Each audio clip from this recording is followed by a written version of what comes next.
또 개인적으로 일주일 동안 여러 가지 변동사항이 많아서 참 분주했던, 마음으로만 분주했던 시간이었던 것 같습니다. 다음 주에 우리 남선교회 헌신 예배가 있죠. 우리 박현 장로님과는 신방하는 일이 있어서 잠시 잠깐 오늘 강의할 일들에 대해서 이야기했습니다만은 일단은 다음 주에 하는 것으로 정했고요.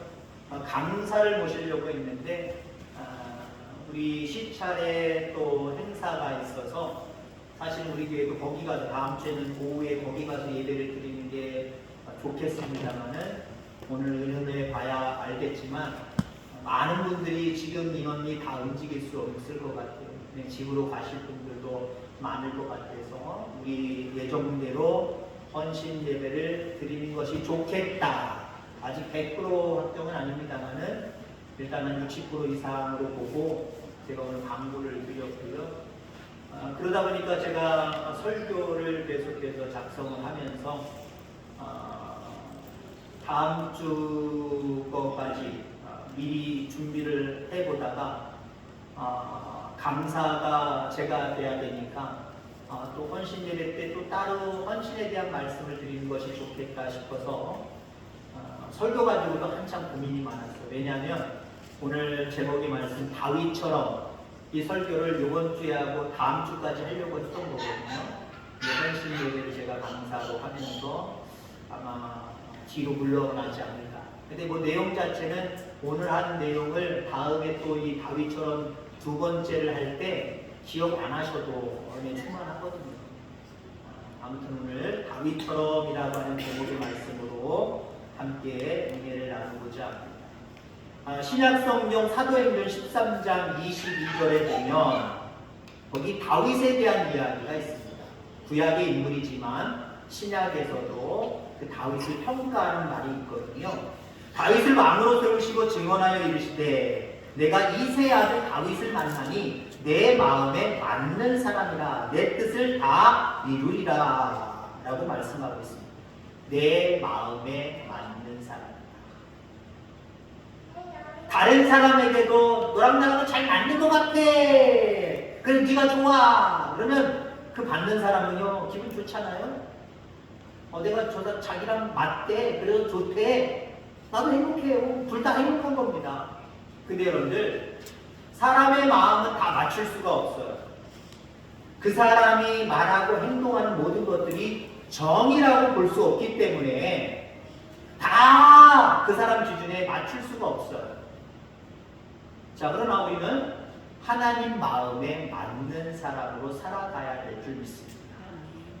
세상의 사람들에게 그 사람의 마음을 다 맞춰줄 수는 없지만 하나님의 마음만은 맞춰드리려고 무진장 애쓰는 모습이 성도의 모습 속에 있어야 된다는 거죠.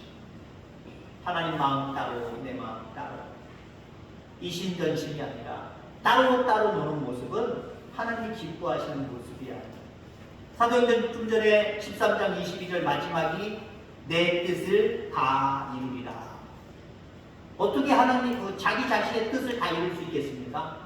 하나님 마음에 맞추려고 애쓰고 노력하면 하나님이 우리의 모든 것들을 이루어 주시는 거예요. 근데 하나님의 마음을 맞추려고 하는 노력이 없어요. 애씀이 없어요. 근데 나는 모든 것들이 다 이루어지길 간절히 소망하고 있습니다. 때는 기도까지 하고 있어요. 이룰 수가 없는 거예요. 불통한 일들이 많아지기 시작을 하는 거예요. 그러나 형통한 일들이 많아지는 사람은요 하나님 마음에 맞추려고 애쓰고 노력합니다.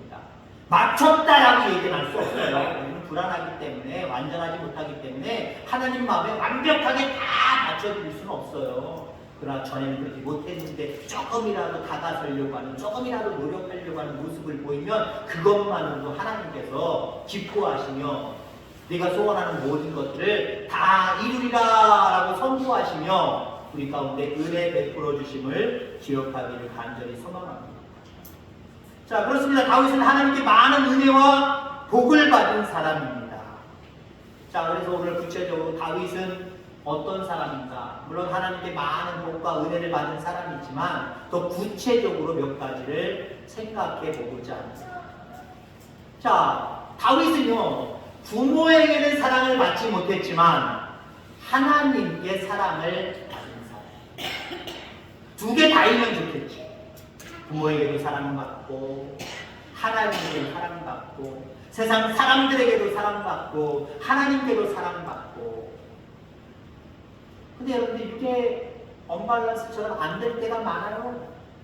하나님께 사랑은 받는데 세상 사람들에게 오히려 멸시와 갈시를 받을 수가 있어요. 미움을 받을 수가 있어요. 세상 사람들에게는 칭찬을 받고 세상 사람들의 사랑을 받을 수는 있지만 하나님께 미움을 받을 수도 있어요. 하나님이 언짢아 하실 수도 있어요. 자, 같이 갈 수는 없지만 요건 반드시 우리 이루어야 돼요. 하나님의 사랑을 받을 수 있는 저와 여러분들 되기를 간절히 소망합니다. 사무엘상 16장, 당시의 이스라엘 백성의 왕이 누군지를 알 수 있지요. 초대왕 사울입니다. 자, 그런데 시작하면서 그런 말씀들이 있습니다. 여러분이 읽었던 말씀입니다만은 여호와의 영이 사울에게서 떠나고, 왜 떠났을까요? 하나님 마음을 맞추지 않았기 때문에 그래요. 하나님의 뜻을 맞추어 드리지 않았기 때문에 그래요. 처음에 왕이 될 때는 하나님이 야, 마음에 맞는다, 내 마음에 맞추고 살아가려고 애쓴다 라고 하는 모습으로 왕으로 세웠거든요. 근데 이가 마음이 돌변합니다. 사울이 마음이 돌변해요. 하나님에게 마음을 맞추려고 하는 것보다는 왕이기 때문에 세상 많은 사람들이 자기 어떤 국민이라고 백성들이라고 하죠. 백성들이 자기의 마음을 맞춰주기를 원하는 욕심만 가지고 있습니다. 그랬더니 하나님의 영이 그에게서 떠나갔다라고 이야기합니다. 하나님의 영이 떠나가면 불통한 사람이에요. 하나님의 영이 늘 내 마음속에 머무르는 사람, 하나님의 영이 여러분 가정 가운데 늘 머무는 가정, 형통할 수밖에 없어요. 다 이룰 수밖에 없어요. 그런데 하나님의 영이 본인이 그러시는 건 아니에요. 우리 때문에 우리의 마음속에서 우리 가정에서 들락날락 하신다. 뭔가 되는 듯 하다가도 안 되고 안 되는 듯 하다가도 되고 왔다 갔다 할 수밖에 없어요. 자, 그때 하나님께서 사울 왕을 패하기로 하시고 또 다른 왕을 세우기를 원하시지요.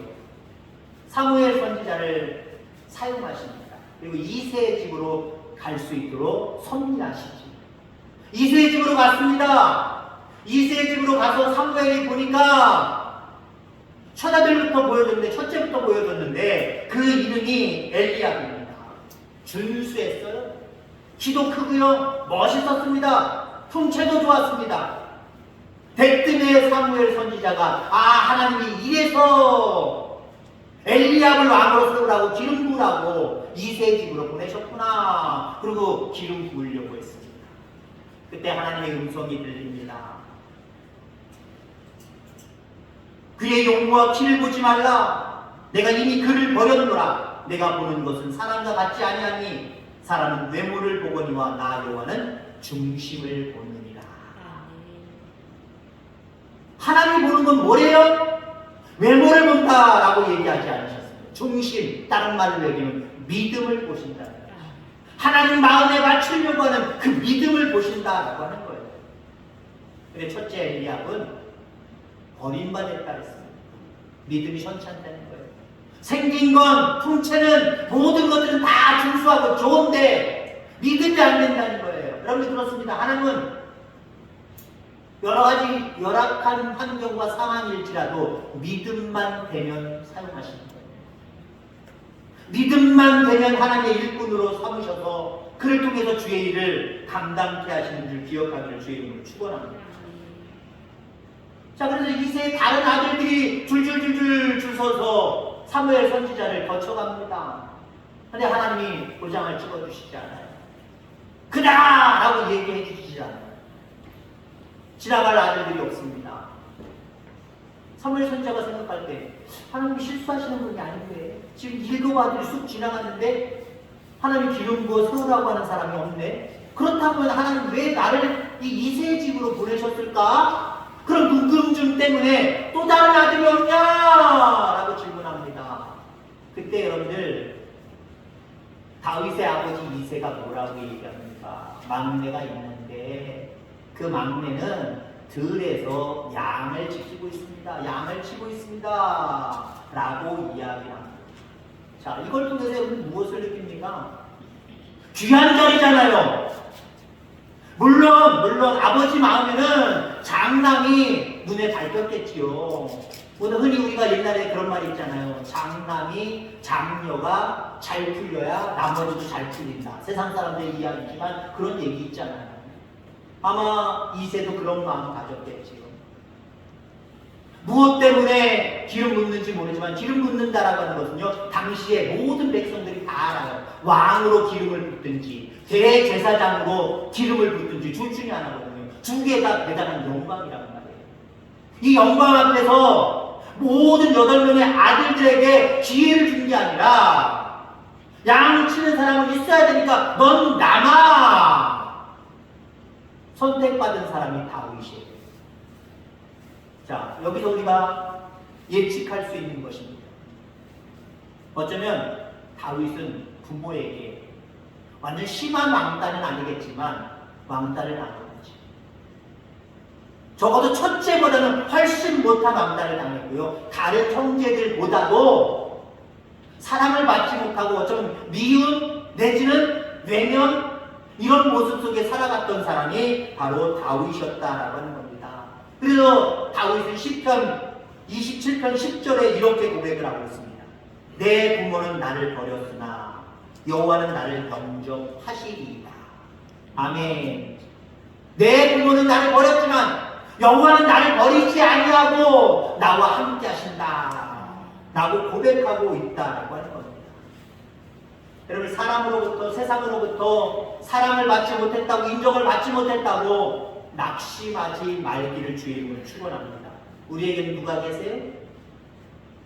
나를 자신의 아들보다 더 사랑해 주시는 하나님이 우리와 함께 하시잖아요.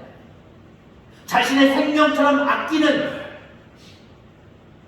하나님이 우리와 함께 하시잖아요. 그것으로 감사하며 그것으로 찬양하며 살아갈 수 있게 되기를 주의 이름으로 축원합니다. 집안에 무슨 귀한 일이 있는 건 같은데 형들은 다 옷 갈아입고 깨끗하게 씻고 다 아버지가 불렀는데 나는 뭐지? 그런 열등감을 가지고 그가 훌륭한 사람이 될 수 있었을까요? 적어도 그에게는 열등감이 있긴 있었겠지만 극복해냈습니다. 무엇으로 극복해냈습니까? 아버지 어머니의 사랑을, 형제들의 사랑을 나는 못 받아도 나를 사랑하시는 분이 계신다. 하나님은 그 누구보다도 나를 인정해 주시고 나를 사랑해 주신다. 이것이 다윗이 다윗되게 만드는 거예요. 자, 우리 한번 자기 자신에게 고백합시다. 하나님 나를 사랑하신다. 시작. 그렇습니다. 이 생각만 가지고 이 믿음만 가지고 살아도요, 세상이 어떠하든지 나를 인정해 주지 않고 나를 사랑해 주지 않아도요 거뜬히 이겨낼 수 있어요. 이 다윗과 같은 믿음이 여러분들 가운데도 있게 되기를 주의 이름으로 축원합니다. 자, 다윗은 또 어떤 사람이냐? 찬양의 사람입니다. 물론 지금 다윗의 이야기를 하면서 다윗의 전반적인 모든 부분을 지금 이야기하고 있습니다만은 오늘 본문으로만 얘기하면 다윗은 찬양의 은사가 있었던 사람이에요. 그도 그럴 것이 그가 얼마나 외로웠겠습니까? 무슨 일이 있을 때마다 형들은 다 엄마 아버지가 불러서 어디를 가든지 무슨 자리를 마련하든지 그런 행사에 참석하는데 늘 언제나 자기는 혼자였어요. 매일같이 혼자였을 수도 있어요. 오늘 본문에 그 오늘만 특별한 것이 아니라 어쩌면 다윗은 늘 양치는 일들은 네가, 형들은 공부해. 오늘날 얘기는 학교 다 보냈겠지요. 나도는 어려워서 학교 못 가. 그냥 일만 해. 아마 옛날처럼 초등학교도 안 보내고 중학교도 안 보내고 일만 시켰던, 일만 했던 그런 아들이 아닌가 생각이 되어집니다. 어려웠을 거예요. 힘들었을 거예요. 양들이 대화 상대가 됩니까? 같은 인간이 아니잖아요. 무슨 대화가 되겠습니까? 쓸쓸히 외롭게 있으면서 그 외로움을 뭘로 달랬을까요? 적어도 두 가지로 달랬습니다. 첫 번째는 찬양입니다. 외로움을 느낄 때마다 그는 찬양했습니다. 악기도 연주했죠? 악기도 연주할 줄 알면서 오랜 시간 노력했겠죠. 연습했겠지요. 악기 연주하면서 찬양했습니다. 여러분, 나중에 다윗이 왕이 되는데요. 왕이 된 후에 역대상 25장에 보면 이런 내용이 나옵니다. 성가대원이 1000명에서 4000명이 됐고요. 288명의 관현악당, 오늘날의 관현악당이 준비되어 있었습니다. 얼마나 찬양을 좋아하면 다윗이 그렇게 세웠다니까요. 여러분, 찬양 무시하지 마시길 바랍니다. 찬양은 놀라운 능력이 있습니다. 찬양하면 귀신이 쫓아나갑니다. 악령이 들었다 그랬잖아요, 사울왕에게. 아무리 치료해도 캐치하지 않습니다. 낫지 않습니다. 방법을 보완하다 보니까 다윗을 불렀다가 찬양하면 악한 귀신이 떠나간다는 거예요. 그대로 되었죠? 그렇습니다. 찬양하면 악한 영도 떠나가고요. 찬양하면 모든 질병도 떠나가고요. 문제도 떠나갑니다. 인생의 문이 열리기 시작합니다. 늘 언제나 찬양할 수 있는 다윗 같은 여러분들 되어지기를 주의 이름으로 축원합니다. 자, 이렇게 쓸쓸하고 외로움 속에서 다윗은 찬양하는 사람이었고 찬양을 연습했고요. 또 한 가지가 있어요. 돌판 대신 연습하는 거였어요. 양들 풀어놓고 이렇게 지켜보면서 무료하잖아요. 외롭잖아요. 시간 많잖아요. 그러니까 저기다가 우리 옛날에 여러분 이거 뭐라 그러죠? Y자 해가지고 새총? 네, 새총이라고 하잖아요. 그 노란 봉줄 껴가지고 저도 그렇게 해본 적 있어요. 뭐 좀 쑥스럽습니다만 한 십수년, 20여 년 전에 제가 M16인가 K1인가 소총이 있어요. 장난감. 그거 지금도 있습니다. 아무한테도 얘기하지 마세요. 그거 지금도 있는데 그거 안 만진 세월이 한 7, 8년은 넘은 것 같아요. 근데 그냥 이사 다닐 때 그냥 집에 그냥 위에가 서적에 저 꼭대기 있습니다. 상자체 있습니다. 그거 왜 갖고 있는지 아십니까? 목회자들 외로워요. 외로울 때 뭐 하는지 아십니까? 딱 엎드려서 저기다가 동그랗게 관형 맞춰놓고 요거 연습했다니까. 심심하잖아요. 세상 사람들이랑 같이 놀 수도 없는 거고 목회자들끼리 맨날 놀 수도 없는 거고 그렇다고 맨날 성경만 볼 수도 없는 거고 맨날 기도만 할 수도 없는 거고 저도 심심하니까 총 가지고 연습하고 해봤다니까요. 어렸을 때는 새 총 가지고 저기다가 병 세워놓고 고무신 세워놓고 아니면 깡통 세워놓고 맞추면서 얼마나 했습니까 여러분들. 놀거리가 없으니까. 다윗이 그랬던 것 같아요. 근데 지금 찬양에 대한 이야기를 하니까 일단 마지막에 나옵니다만 간단하게 넘어갑니다만은 그 연습했던 물맷돌 던지는 연습이 얼마나 유용하게 사용되는지 아시죠? 자, 그렇습니다. 어찌됐든 간에 다윗은 외로움을 찬양으로 달랬던 사람이고 모든 문제를 찬양을 통해서 하나님의 역사를 이끌어냈던 사람입니다. 여러분들도 그 믿음 가질 수 있게 되기를 주의 이름으로 축원합니다. 자, 다윗은 또 어떤 사람이냐? 하나님만 의지하는 사람입니다. 사무엘상 17장, 우리가 읽었던 다음 장 넘어가면 유명한 이야기가 나오지요. 블레셋과 이스라엘 민족의 전투입니다. 어쩌면 골리앗과 다윗의 싸움의 이야기를 다루고 있습니다. 골리앗은 평범하지 않습니다. 키가 2m 70 정도 됩니다. 그가 입었던 그 갑옷의 무게가 57kg입니다. 그 날은 5kg에 달하는 그런 무거운 무게입니다. 완전히 무장되어 있습니다. 빈틈이 없습니다. 자, 이러한 골리앗이 나와서 이스라엘을 향하여 이스라엘 민족뿐만 아니라 이스라엘의 하나님이라고 하는 하나님을 건들기 시작해요. 모욕하기 시작해요. 하나님을 모욕하고 이스라엘을 모욕할지라도 누구 하나 나서는 사람이 없었습니다. 그때 다윗이 나섭니다. 어렸을 때부터 배짱이 두둑해서 나섰을까요? 그의 고백을 통해서 우리는 쉽게 알게 됩니다. 그가 왜 나섰는가? 하나님만을 의지하는 믿음이 그 누구보다도 강력했기 때문에 그가 이야기하잖아요. 골리앗을 향하여 그리고 이스라엘 백성들 전체를 향하여 고백하는 것과 같습니다. 저 골리앗은 창과 단창과 갑옷과 그 모든 것들을 의지해서 나에게 나오지만 자기 신체 조건을 의지해서 나에게 나오지만 나는 아무것도 없다. 그러나 나에게는 만군의 여호와가 계시다. 그 이름으로 나아간다. 그리고 결국 아까 얘기한 그거 연습했던 거 그거 한 방에 그냥 쓰러뜨리지. 배짱이 좋아서도 아니고 기술이 좋아서도 아니고요. 우리 어떤 지술이 좋았기 때문에 얼마나 연습했을까? 엄청나게 연습했나 보다. 그러니까 한 방에 그냥 끝내버리지. 기술이 좋다고 얘기할 수도 있어요. 여러분 근데 보세요. 우리가 땅콩 세워놓고 새총 쏘는 거나 뭐는요. 안 움직이는 걸 우리가 쏘잖아요. 근데 골리앗은 움직이는 입장입니다. 더군다나 지금 어떻게 한다 했어요? 달려가면서 던졌습니다. 불안한 자세입니다. 불안한 자세. 서서 정확하게 하는 것도 힘든데 달려가면서 했다? 초점이 안 맞는 겁니다. 관역이 제대로 영점 처리가 안 되는 겁니다. 막 왔다 갔다 하는 겁니다. 한 방에 맞출 수 있는 건 하나님이 그렇게 이끌어 주신 줄 믿습니다.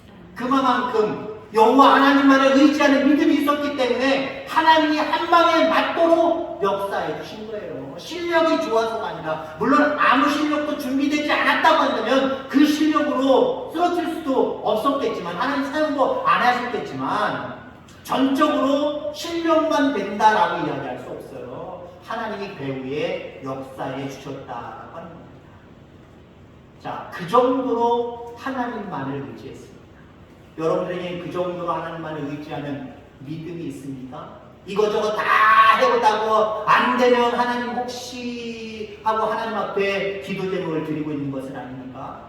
처음부터 능력이 많으신 그 하나님 앞에 온전하게 맡길 수 있게 되기를 주의 이름으로 축원합니다. 무슨 일이 있어야 맡기는 것이 아니라 아예 처음부터 한 달에 하나님 앞에 맡길지라도 며칠 지나고 나서 어머 이거 어떻게 큰일 났네 큰일 날 일이 있으니까 그때서 한 달을 맡기고 그 삶을 맡기는 게 아니라 아예 시작부터 하나님 앞에 맡기고 시작한다면 하나님 얼마나 기뻐하실까요?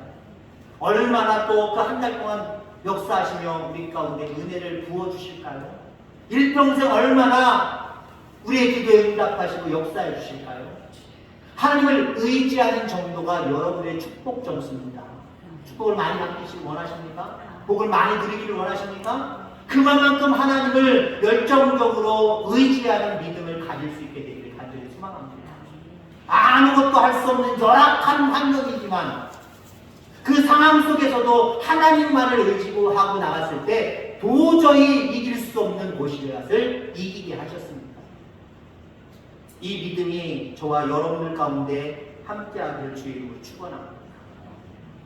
이 땅에 살아가면서 나를 도와줄 사람이 한 사람도 없다고 낙심하지 마시길 바랍니다.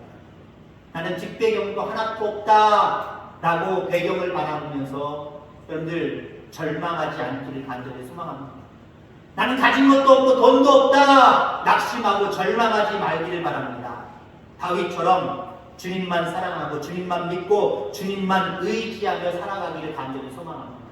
주님이 여러분들의 믿음이 되어주시고 주님이 여러분들의 반석이 되어주시고 주님이 여러분들의 창이 되어주셔서 막을 거 막게 하시고 찔려서 승리하고 나아갈 것은 나아가게 하시는 놀라운 은혜를 충만히 누리는 다윗 같은 믿음을 가진 모든 성도님들 다 되기를 주의 이름으로 축원합니다. 하나님